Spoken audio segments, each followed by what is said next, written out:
नमस्कार बंधुरा मिता रान्नाघरे आज के भोला माछेर झाल करब किभाबे करब आपनारा देखुन। এই যে আমাদের ভোলা মাছ নিয়ে এসেছে বাজার থেকে, এগুলোকে আমি ভালো করে ধুয়ে নিয়েছি। ভোলা মাছটা করার জন্য এই যে পেঁয়াজ আর টমেটো এটা আমি বেটে নেব।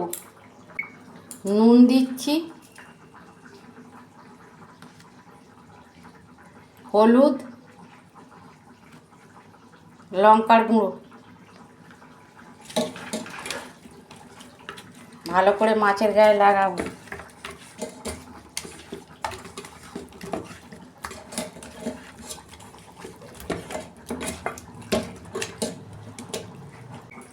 মাছটা ভাজবো, আমি তেল দিচ্ছি কড়াই।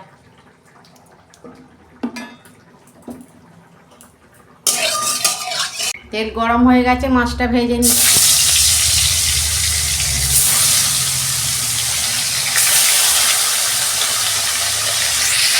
দেখুন বন্ধুরা, একটা সাইড হয়ে গেছে, আমি একটা সাইড উল্টে দিচ্ছি।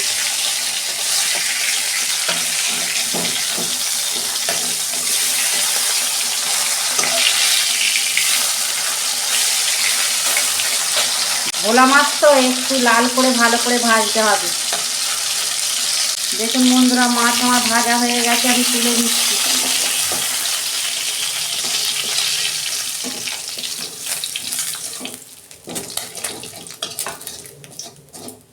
ফোড়নে কালো জিরে দিচ্ছি,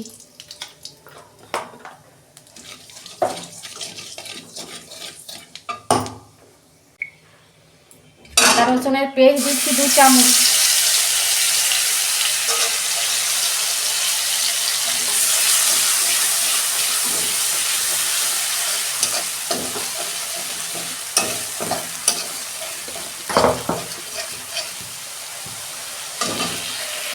দেখুন বন্ধুরা, আদা রসুনের কাঁচা গন্ধ চলে গেছে, আমি টমেটো আর পেঁয়াজ বাটাটা দিয়ে দিচ্ছি।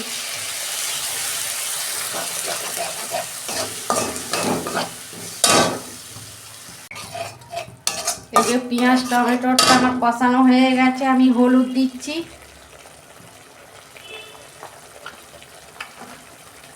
ঝাল লঙ্কার গুঁড়ো দিচ্ছি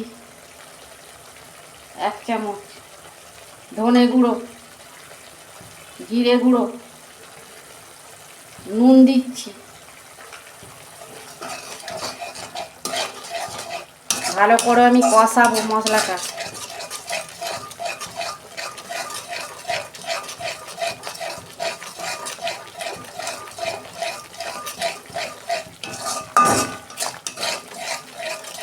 ভোলা মাছের ঝাল এরকমভাবে করবেন, খেতে খুব ভালো লাগে।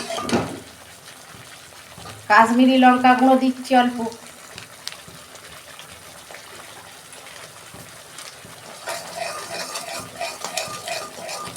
দেখুন বন্ধুরা, মশলা থেকে তেল ছেড়ে গেছে, আমি জল দিচ্ছি। বেশি জল দেবো না, অল্প জল দেবো।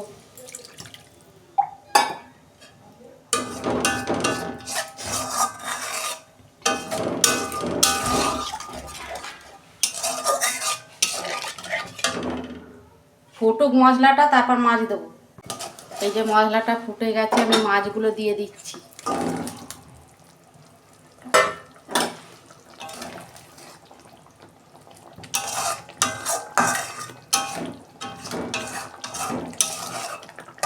আপনারা ভোলা মাছ এরকম করে করবেন, ভোলা মাছ একটু ঝাল ভালো লাগে। ওপর দিয়ে পারলে একটু ধনে পাতা দিয়ে দেবেন, আমার এখন হাতের কাছে নেই তো সেই জন্যে। দেখুন বন্ধুরা, কত সুন্দর তেল ছেড়ে গেছে, মাছটা হয়ে গেছে। আমি ওপর দিয়ে অল্প গরম মশলা দিচ্ছি।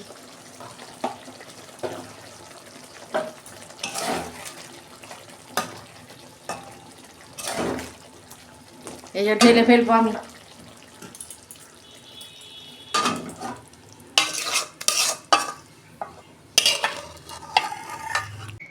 দেখুন বন্ধুরা, কত সুন্দর হয়েছে ভোলা মাছের ঝাল। আপনারা এরকম করবেন আর কমেন্টে লিখবেন। আমার রান্নাটা যদি ভালো লাগে আমার পাশে থাকবেন, লাইক কমেন্ট আর সাবস্ক্রাইব করবেন, আর প্রচুর প্রচুর শেয়ার করে দেবেন। এর আমি নিত্য নতুন রান্না আপনাদের পাশে তুলে ধরবো। সবাই ভালো থাকবেন, সুস্থ থাকবেন। দেখা হচ্ছে পরের ভিডিও। ধন্যবাদ।